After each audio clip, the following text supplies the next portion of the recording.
Welcome back to TV8. I'm here in the studio with Tracy, LeClair, and we are talking about ice safety. She is with the Eagle River Fire Protection District, and she has been being called about some ice rescues, so she's here to tell us all about it today. Who have you been rescuing lately?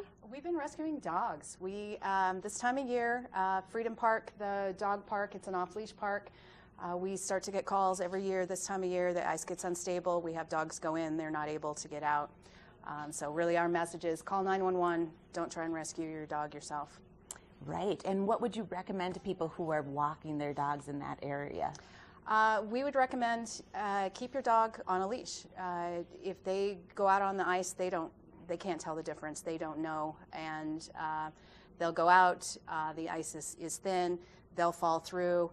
They obviously weigh less than you, so if you try to rescue them, you're going to go into, and then we have a person and a dog to save, and obviously the person's going to take priority. So the quicker thing to do is call 911 and let us come out and help you. So you guys have been busy. You had 3 rescues last week. Are these the pictures that we're seeing? Yeah, they are.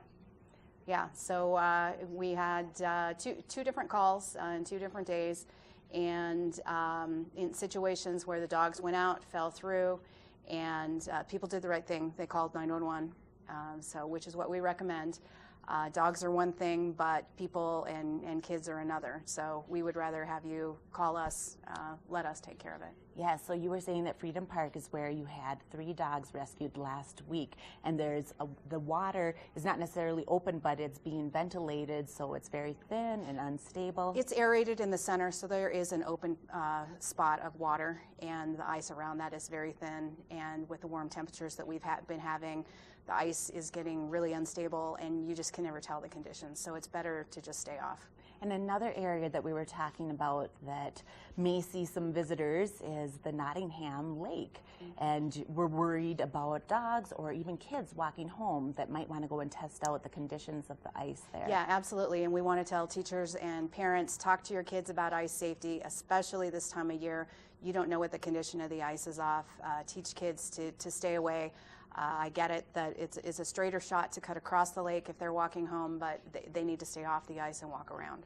And you guys do training in January. You were saying that to prepare for some of the other open water, the running water areas, kayakers. You had some advice about what happens if you lose your kayak on the river, what you should do. Yeah, this spring when people start getting their kayaks out for the high water season, if you are out on the river and you lose your kayak, call 911, let the dispatch center know the description of your kayak, let them know that you're okay, so that if we get another call that is an unaccompanied watercraft of some sort, we know that you're okay and that we're not sending out crews looking for someone who's in trouble. Yes, I've heard of stories of you guys finding someone reporting a found kayak and the people were fine, but yet it's taxing on your resources to go and send people out. It is, and it's taking those resources away from another potential emergency.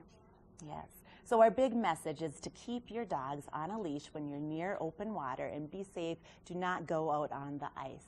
Coming up next, we're going to be back in Vail Village with Laura giving us a look at Vail.